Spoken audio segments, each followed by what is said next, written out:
नमस्कार, स्वागत है हमारे चैनल पर। अभी हमारी उपस्थिति कोटवा नारायणपुर जिला बलिया में हुई है और इस समय पूरे भारत के लिए या यूँ कहा जाए कि पूरे विश्व के लिए अगर किसी मुद्दे पर सर्वाधिक चर्चा हो रही है तो वो चर्चा है भारत के दिल कहे जाने वाले कश्मीर पर, और उस कश्मीर में निर्दोष लोगों पर हमला किया गया। और वह पहलगांव की घटना जो है पूरे विश्व को, या ये कहा जाए कि पूरे ब्रह्मांड को इस घटना ने हिला करके रख दिया है। और हर तरफ से एक ही मांग की जा रही है कि मोदी जी जल्द से जल्द आप प्रतिक्रिया दीजिए, जल्द से जल्द आप कार्रवाई करिए।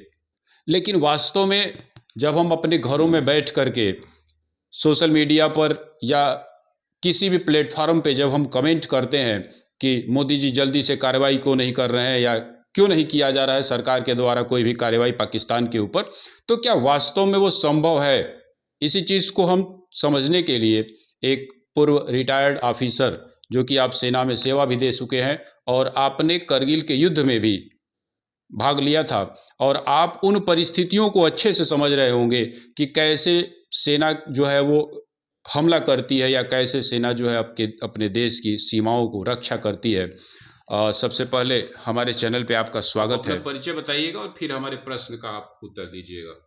जी, पहले तो न्यूज़ आजकल को मैं धन्यवाद देना चाहूँगा, और मैं व्यक्तिगत रूप से इंटरव्यू लेने वाले को भी जानता हूँ, इसलिए मैं आपका बहुत बहुत धन्यवाद। इसलिए नहीं कि आप इंटरव्यू ले रहे हो, इसलिए कि आपके जो है देश के प्रति जागरूकता और छोटे बड़े सामाजिक कार्यों में आप इतने उत्कृष्ट होकर के काम करते हैं, और वो सब चीज़ों को एक सच्चाई के साथ जनमानस के सामने रखना चाहते हैं। इसलिए मैं आपको तहे दिल से धन्यवाद करता हूँ। सारे सब जो है प्रतिक्रियाएं आ रही हैं, तो ये प्रतिक्रिया उन भोले लोगों की है जो ये नहीं समझ पा रहे हैं, जिन्होंने नज़दीक से नहीं देखा है, वहाँ की वस्तु स्थिति, भौगोलिक स्थिति को नहीं जान पाया है। कश्मीर अपने आप में एक लड़ाई का मैदान है, और वहाँ पर इन उच्छल आतंकवादियों का तो है ही, वहाँ का नेचुरल कैलामिटीज़ भी हमेशा भयावनी और डरावनी होती है। मैं वहाँ पर काफ़ी दिन रहा हूँ, देखा हूँ। वहाँ चलना बड़ा दूभर है। नदी के किनारे चल रहे हैं, एक तरफ 2000 फीट नीचे नदी बह रही है, एक चौड़ा रास्ता, उसमें थोड़ा सा गफलत हुआ तो गाड़ियाँ चली जाती है, बहुत सारी गाड़ियाँ। जब आप वहाँ विजिट करेंगे तो देखेंगे। और रही बात पहलगाम की, तो पहलगाम एक पर्यटक स्थल है और बहुत ही सुंदर, वहाँ सुंदर घासें, सुंदर अभी नेचुरल, अभी जो अप्रैल मई के महीने में ज़मीन से जो है घास जो निकलते हैं उसमें तरह तरह के फूल निकलते हैं, बहुत सुंदर जगह होता है। और लोग वहाँ विजिट करने के लिए जाते हैं, देखते हैं, वो उस छटा को आप निहारते हैं, अपने साथ फ़ोटो खींचते हैं, कैनवास में लाते हैं। उन सब चीज़ों के लिए लोग वहाँ जाते हैं। लेकिन ये भोले लोग, आज स्थिति क्या है, बहुत तेज़ी से बदल रही है। वो पहले वाला कश्मीर, जब हम 99 में थे कारगिल युद्ध में, हमारी गाड़ियाँ निकलती थी तो इतना डर लगता था। कई घटनाएं मेरे साथ हुई। 5 अप्रैल का वो दिन मुझे भूलता नहीं है, 99 का, जब मैं जा रहा था तंगधार के लिए, मैं जा रहा था एक डिटैचमेंट को देखने के लिए, ठीक मेरे गाड़ी के नीचे बम फटा था। और ये शुक्रगुजार हूँ यहाँ के हमारे माता पिता देवताओं का, जिनकी वजह से मैं आज आपके सामने इंटरव्यू दे रहा हूँ। कुछ यादें भी हैं मेरे हाथ में, ये देखिए, ये लगा हुआ है। और जो है यह सर में भी एक शीशे का टुकड़ा लगा था और किसी तरह से बच गया, उसमें मेरा ड्राइवर बहुत ज़्यादा घायल हुआ था। तो ये सब चीज़ें होती रहती हैं। बोल देना आसान है, सरकार के विरुद्ध बोल देना आसान है, क्योंकि देखिए एक चीज़ है अनुशासन और अनुशासनहीनता। फौज जो है अनुशासन में काम करती है, वो सोची समझी इसके तहत काम करती है। हमको क्या करना है, ऊपर से अधिकारी से जो आदेश मिलता है उसके तहत हम लोग काम करते हैं। और उग्रवादी जो हैं उनके लिए किसी की आदेश की ज़रूरत नहीं होती है। वो एक आदमी बहुत सारे लोगों पर भारी पड़ जाता है, क्योंकि अचानक वो फायर ऑर्डर उनको लेने की ज़रूरत नहीं है। वो आते हैं, हाँ ये दुर्दांत घटना है और हृदय विदारक घटना है कि जाति को पूछ पूछ करके गोली मार देना, ये कुछ उच्छृंखल लोगों का काम है। पाकिस्तान तो यूं ही डर जाता है, जानता है कि कोई भी घटना होती है तो हमारे ऊपर आएगा, और निश्चित तौर पर से जो ये उग्रवादी और ये जो चल रहा है आज का जो सिचुएशन है, स्थिति है, जो यहाँ पाले पोसे जाते हैं, तो निश्चित तौर पर हमारा शक उधर ही जाता है। कारण क्या है? चाइना के साथ देखते हैं हमारे पास झड़प जरूर होती है, चाइना के साथ झड़प होगी, ये होगा, लेकिन वहाँ से उग्रवाद नहीं आता है, उग्रवादी लोग नहीं आते हैं। मैं इसमें काम किया हूँ, वो एक एक आदमी को एक एक यूनिट बोलते हैं। मैं बड़े बड़े ऑपरेशन थिएटर में बड़े बड़े अपने अधिकारियों को मैं डिस्कशन किया हूँ इसके साथ, मैं जानता हूँ। पहलगाम, पहले तो जान लीजिए कि पहलगाम जो है अनंतनाग से 45 किलोमीटर दूर है। वो ये दुरूह पहाड़ियाँ, इतना मुश्किल है वहाँ चलना कि मतलब सेना भी के लिए भी कठिन है, न कोई गाड़ी जाती है। एक घर अगर हम यहाँ बैठे हैं, यहाँ है तो कम से कम 500 फीट, हजारों फीट नीचे एक दूसरा घर होता है, वो नीचे नीचे आते हैं। हालांकि हम लोग उसको जो है बड़े इससे जो है चेक करते रहते हैं, जाते हैं, उनको आई कार्ड इशू हुआ है, पर क्या है कुछ लोकल लोगों को वो डरा धमका करके उन्हीं के घरों में पनाह लेते हैं और इस तरह की घटनाओं को अंजाम देते हैं। वो चंद मुट्ठी भर लोग हैं। और जहाँ तक और ये सवाल जो है कि पाकिस्तान, ये बहुत सारी बातें आ रही हैं, मैं भी देख रहा हूँ टीवी पर, मीडिया पे, चैनल पर, और ये हमारे जो मीडिया के भाई लोग हैं जो जानते ही नहीं हैं ये वास्तव में क्या हुआ है। मोदी जी क्या अभी जा करके गोली चलाने का आदेश दे दे? होगा क्या इसका? होगा इसका ये होगा कि जैसे निरीह लोगों को उन लोगों ने मार दिया और हम जो है आवेश में आकर के हम भी गोली चलाएंगे तो कौन मरेगा? कभी सही टारगेट नहीं मरता है, क्योंकि वो तो छुपा हुआ है, वो भागा हुआ है, वो उस जगह पर नहीं मिलेगा। जनता मारी जाती है, जनता चाहे पाकिस्तान की हो भोली भाली, चाहे वो हिंदुस्तान की हो। हम लोग जो है बड़े भावुक लोग होते हैं भारतीय लोग, इसीलिए हम लोग किसी का निरीह हत्या नहीं करना चाहते। हम चाहे तो आप क्या समझते हैं भारतीय सेना को? अगर भारतीय सेना मन बना ले तो मात्र 3 दिन में पाकिस्तान अवशेष रह जाएगा। इस जो है भारत का क्या बोलूं मैं, विश्व के पटल से गायब हो जाएगा, नक्शे से गायब हो जाएगा। लेकिन ये कहना, जैसे जनता बोलती है, कहना बहुत आसान है। हमारे रक्षा मंत्री साहब हैं, जो हमारे प्रधानमंत्री हैं, वो लोग बैठे नहीं हैं। मैं ऑपरेशन रूम में काम किया हूँ, इंटेलिजेंस के साथ काम किया हूँ। हम लोग दिन रात लड़ाई लड़ते रहते हैं, एक एक चीज़ पर वहाँ डिस्कशन होता है, हर चीज़ पर जो है नज़र रखी जाती है। इतना आसान नहीं है। हम लोग जो है रिपोर्टें बना करके देखते रहते हैं, बहुत सारे इंटेलिजेंस लगे हुए हैं। कहीं ना कहीं मैं ये मानने के लिए, जनता ये भी बोल रही है कि कहीं ना कहीं भूल चूक हुआ है, कैसे वो लोग फौजी ड्रेस में आ गए फौज का, तो ये तो एक छलावा है, एक छलावा है। अगर एक यूनिफॉर्म मिला हुआ है तो सब लोग यही समझते हैं कि वो हमारा भारतीय सैनिक होगा। वो आ गया अंदर, कहाँ मतलब बहुत नीचे है वहाँ नदी जो है, लिदुर नदी जो बहती है ना, वो बहुत नीचे है। उस नदी का सहारा लेकर के वो लोग आते हैं और जो है कई दिनों का प्लान होता है, कई दिनों का, अगर मैं बोलूँ तो महीनों का प्लान होता है। वो धीरे धीरे आते हैं, पहाड़ों में रहते हैं, वो मानसिक विक्षिप्त लोग होते हैं। वो ये जानते हैं उनको पैसे का लालच इतना दिया जाता है। मैं पूरा उनका मैसेज पढ़ा हूँ, संदेश पढ़ा हूँ, पढ़ता रहता था। मैं उग्रवादियों के ऊपर ही वहाँ काम करता था। मैं काठी पोस्ट पे थे, जहाँ से पाकिस्तान सिर्फ 3 किलोमीटर है। वहाँ मैंने कम से कम 22 महीना रहा, तो ये सब चीज़ें मैं बहुत अंदर से जानता हूँ। वहाँ पे 40-40 मीटर जो है, 40-40 फीट बर्फ पड़ती है। हम लोग थम्पी बना के रास्ता करते थे, और कभी हमारा सेट काम करता था, कभी नहीं करता था। इस दुरूह स्थिति में लोगों का वो बोल देना ये बहुत आसान है कि ये जो है अभी अभी निर्णय ले लीजिए। अगर वहाँ हमने 100 बम पटक भी दिया तो क्या होगा? कुछ हमारा भी उनके पास तो कुछ हथियार है, वो इसी में परेशान है। खाली इतनी सी घटना में वो लोग परेशान हो गए हैं कि वो अपना फाइटर उड़ा रहे हैं, और वो अपना जो है वहाँ पर सेना खाली सेना को टाइट करने में करोड़ों करोड़ों रुपया जो है खर्च हो जाता है, यहाँ से वहाँ मूवमेंट में करोड़ों करोड़ों रुपया खर्च हो जाता है। वैसे ही वो गरीबी, वो तो कटोरा लेके भीख मांग रहा है, इससे उससे मदद मांग रहा है। तो इसी से वो अपना जो है हार की तरफ चला गया है। मार देना तो बहुत आसान है, मारना भी जरूरी है। वैसे लोगों को ढूंढा जा रहा है, चिन्हित किया जा रहा है, जिसमें जो है वो लोग बक्से नहीं जाएंगे। काम चल रहा है, लेकिन वो सब काम जो है हम लोग जैसे अभी बोल देते हैं, हम मीडिया पे, आपको भी नहीं बोल सकता, कुछ बातें मैं बोल देता हूँ।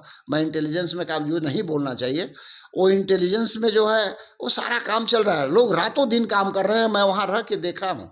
हम लोग रात को सोते नहीं थे। अगर एक मैसेज मिलता, हमारा जो है एक एक सेट दिन रात काम कर रहा है, ऑटोमेटिक उसमें फ्रीक्वेंसियाँ बदल रही हैं, उनका मैसेज आ रहा है, पढ़ रहे हैं, और वो हम पढ़ लिया। वहाँ हमारा कमांडर भी है, हम भी हैं, लेकिन निर्णय हमारा जो है दिल्ली से होता है। हम उस मैसेज को भेजते हैं, वहाँ से जो है निर्णय आता है, तब हम कोई ना कोई उस पर एक्शन लेते हैं। इस प्रक्रिया में थोड़ी देरी होती है। और मैं तो इस भोली भाली जनता से यही अपील करना चाहूँगा कि जो है इस तरह का जो है वक्तव्य न दे। आप जिस तरह से दुखी हैं, हमारे फौज के सारे, अब देखिए मेरा रूंगटा खड़ा हो रहा है, हम लोग सभी जो है दुखी हैं। बहुत मर्माहत हूँ, क्योंकि मैं वहाँ रहा हूँ। मैं, आप नहीं, जो नहीं गया है वो नहीं जानता है। रास्ते पर चलोगे तो वहाँ पर देखें छोटे छोटे पत्थर गड़े हुए हैं, उस पर लिखा हुआ कि लंस नायक राम सिंह, फलाना सिंह, ये जो है वीर गति को प्राप्त हुए। उन पत्थरों को देख के डर लगता है। उस स्थिति में रहना, उसमें चलना, आदमी भूल जाता है कि अब मेरा कोई ज़िंदगी भी है। तो मैं यही बताना चाहूँगा, सभी से अपील करना चाहूँगा कि आप जो है अपनी सरकार को बोलिए ज़रूर, बोलने की भाषा को बदलिए। और ऐसा नहीं है कि हमारी सरकार सो रही है। अभी सरकार चुप है तो उनकी हालत ख़राब है। जब हम लोग बोलना शुरू करेंगे तो कहाँ रहेंगे, क्या करेंगे, इसका कोई गारंटी नहीं है। एक पाकिस्तान के नेता हैं, बेनज़ीर भुट्टो के लड़के बिलावल भुट्टो, उन्होंने कहा कि अगर भारत सिंधु नदी के पानी को रोकता है तो हम लोग खून की नदी बहा देंगे। देखिए, ये सब एक कहावत आपने सुनी होगी कि लव और वार में जो है सब कुछ संभव है। ये भी एक तरह की लड़ाई है। ज़रूरी नहीं है किसी को मारना। अगर आपका हम राशन पानी बंद कर देंगे तो आप ऐसे ही परेशान हो जाएंगे और निर्णय ले लेंगे खुद ही ये जीवन जो है दे देना चाहिए। कहीं ना कहीं उनके मन में एक डर हो गया है कि अगर हमारा पानी बंद हो जाएगा तो फिर हम परेशान हो जाएंगे। तो कहीं वो देखिए जी, कुछ भौतिक जो है ज़रूरतें हैं। अगर इंसान को पानी ना मिले, आप कितना दिन सरवाइव करेंगे। और सिंधु नदी उनकी जान है। हम लोग जो पानी देते हैं वो जो है आधा उनका ड्रॉट एरिया हो जाएगा। यहाँ तक कि मैं देखा हूँ जो जाती है, लोग केन उठा करके उसी से आटा भी जो है पीसते हैं। वो पानी के बहाव से, वहाँ चक्कियाँ लगी हुई हैं, पंचक्की बोलते हैं, उसमें अपना गेहूँ डाल के आ जाते हैं, वो उसे पीसते हैं। ये सब बंद हो जाएगा तो उनके लिए बड़ा मुश्किल हो जाएगा। और निश्चित तौर पर जो है वो एक निर्णयात्मक कदम है। आखिर हम क्यों दें? आप सोचिए, जो हमारे ही सीने में कटार भोंकता है उसको हम बार बार जो है रसगुल्ले की थाल और नई नई कटारें ला के दें कि रखिए, ये बहुत अच्छा है, अपने घर में सजा के रखिए, वो तो हमको हमारे सीने में भोंकने का काम करता है। इसलिए ये ज़रूरी है कि हम जो है उनको जो भी भारत सुविधाएं दे रहा है, उन्होंने अभी आपने अगर देखा ही होगा कि वो एकदम, मैं वो न्यूज़ सुना हूँ कि उनके संसद की बैठक हुई है। वो लोग भी बोल रहे हैं यहाँ से जो है हमारे भारतीय दूतावास के लोगों को जल्दी से जल्दी बाहर निकाल दिया जाए। और भी बहुत सारी उनकी भी एक आध नदियाँ हमारे की तरफ से गुजरती है, उसके भी पानी को रोक दिया जाए। हमारे ऊपर कोई फ़र्क नहीं पड़ने वाला है। अगर हम सिंधु नदी के पानी को, बहाव को रोक देते हैं तो हमारे पास जल जमाव हो जाएगा, जिससे हम लोग बिजली बना सकते हैं। और अभी मैं हाल में ही गया था कारगिल में, जो है 13/6/20 पर जो वहाँ पर कारगिल शहीदों को हम लोग पुष्पांजलि देने के लिए जाते हैं, ये कॉन्टिजेंट है पूरे भारतवर्ष का, उसमें हम लोग गए थे। पहले के कश्मीर में और आज के कश्मीर में बहुत बदलाव हो चुका है। बहुत सारे रास्ता मतलब अभूतपूर्व चेंजिंग हो रहा है। और ये तो कायरतापूर्ण हरकत है। और आप क्या सोच रहे हैं कि खाली ये भारतवर्ष में चल रहा है? विश्व परेशान है। विश्व इसके ऊपर जो है अपना कमेंट्स दे रहा है कि सब कुछ करो। और जो है आप बाजार में, आपके जैसे कि आपने बताया कोटवा बाजार में कितनी भीड़ होती है शनिवार मंगलवार को, और एक अराजक आदमी आकर के और AK-47 लेकर के गोलियां चलाएंगे तो 50 आदमी को मार देगा। तो इस तरह के वो कायर लोग होते हैं, वो मानसिक विक्षिप्त लोग होते हैं जो इस तरह की घटना करते हैं। कुछ पैसे के लालच में, कुछ इसके लालच में उनको इस तरह से मोटिवेट करके भेजा जाता है। और उनका तो भाई कौम ही ऐसा है, उनको बोलते हैं जन्नत मिलेगा।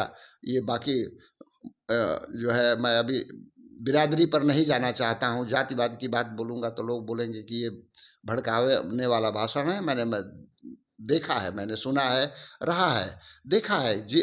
आप सोचो ना, आप थोड़ा सा विचार कीजिए, आखिर ये सब जो घटनाएं करते हैं वो एक ही कौम के लोग होते हैं। ऐसा क्यों है? विश्व में देखिए, घटना में लंदन में घटना हुआ, अमेरिका में घटना हुआ, पहले की बातें, अभी मलेशिया में घटना हुआ, ये सब घटनाएं होती है। कौन है?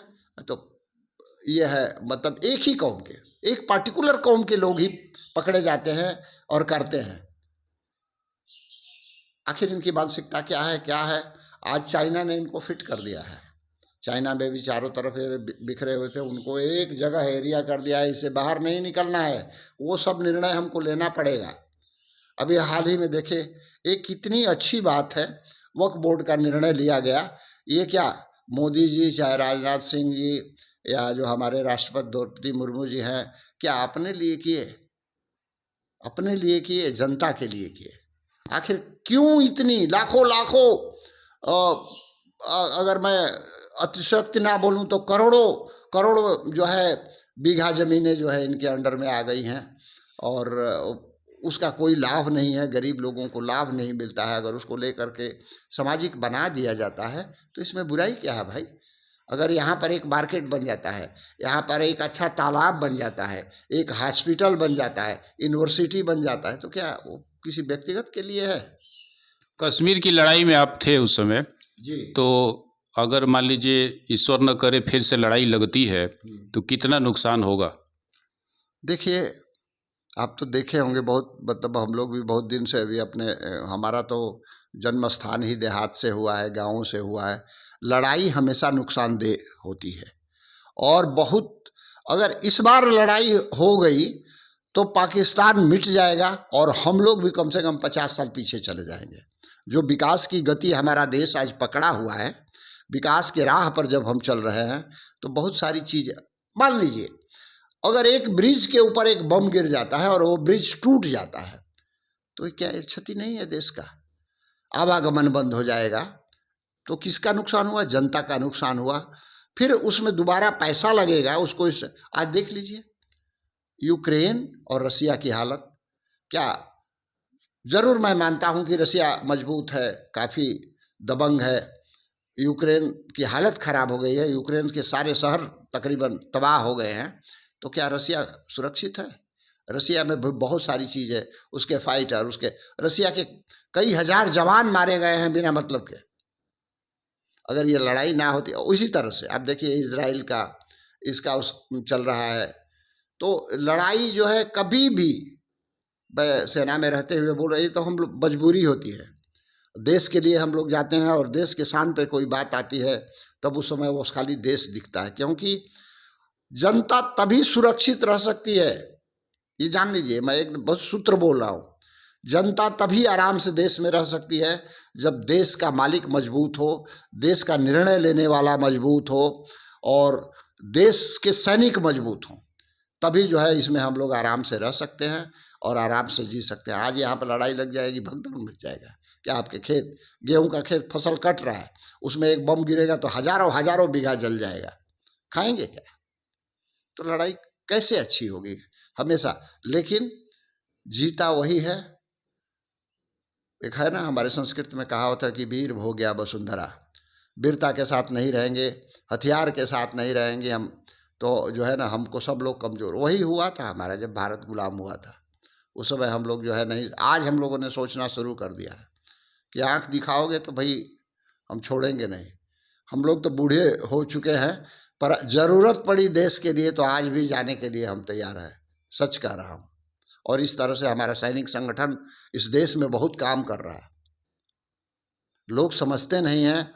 ज़रूर हम लोगों को एक निर्णय ले, क्या करेंगे यहाँ रह करके, जब हमारा वजूद ही ख़त्म हो जाएगा, हमारे घर गिरा दिए जाएंगे, हमारे बीवी बच्चों के साथ अत्याचार होने लगेगा, तो हम यहाँ बैठ करके जी करके क्या करेंगे। इसलिए जाने के लिए हमेशा तैयार रहना पड़ेगा और हथियार उठाने का दमखम रखना पड़ेगा, जितना भी कर सको आप। तो मैं यही कहना चाहूँगा कि भोली भाली जनता से, मीडिया पे आप ज़रूर लिखिए, अपनी बातें लिखिए, एक अच्छी भाषा में लिखिए और थोड़ा सा समझने का प्रयास कीजिए कि निर्णय वहाँ चल रहा है, कोई बख्शा नहीं जाएगा, थोड़ा देर ज़रूर होता है। तो इस तरह का जब हमारा कमांडर है, देश का प्रधानमंत्री, तो ज़रूर कुछ न कुछ आने वाला है। आपने पहले भी देखा था पुलवामा जो हुआ था कांड, उसमें भी बहुत सारे सीआरपीएफ के जवान मारे गए थे। थोड़ी देर लगी, लेकिन हम लोगों ने बहुत सारे शिविर उनको मिटा दिए गए। रातों और एक भी उसमें सबसे बड़े, उसमें भी हमारे कुछ राजनेता लोग मांग रहे थे कि प्रूफ क्या है, आप लोग झूठ बोल रहे हो। इसीलिए सब ये बातें नहीं बताई जाती हैं न्यूज़ आजकल, कि अगर हम लोगों ने बताएंगे तो ये बातें जो है आप चलाएंगे कहीं टीवी पर या इस पर, तो सारे लोग सुनेंगे, तो ये हमारे उग्रवादी भी सुनते हैं, तो उससे जो है एक शब्द, एक बात निकला हुआ जो है ना, उनको सजग कर देता है। इसलिए हम लोगों के ट्रेनिंग में एक पहला लेसन है कि कम से कम इस बात पर बात हो, और सिक्योरिटी के ऊपर तो बिल्कुल नहीं। हम क्या कर रहे हैं प्रैक्टिकल में दिखना चाहिए, प्रैक्टिकल में दिखेगा, अचानक से कुछ नहीं होगा। अगर हम भी उस तरह का कायरतापूर्ण काम करते हैं, जा करके 10 ठो जो है निरीह लोगों की हत्या कर देते हैं, तो आप बताइए कि क्या वो अच्छा है? असली लोग बच जाए और निरीह मारे जाए, ये कहाँ का न्याय है? असली लोग तो छुप गए होंगे, वो इधर उधर छुपे होंगे।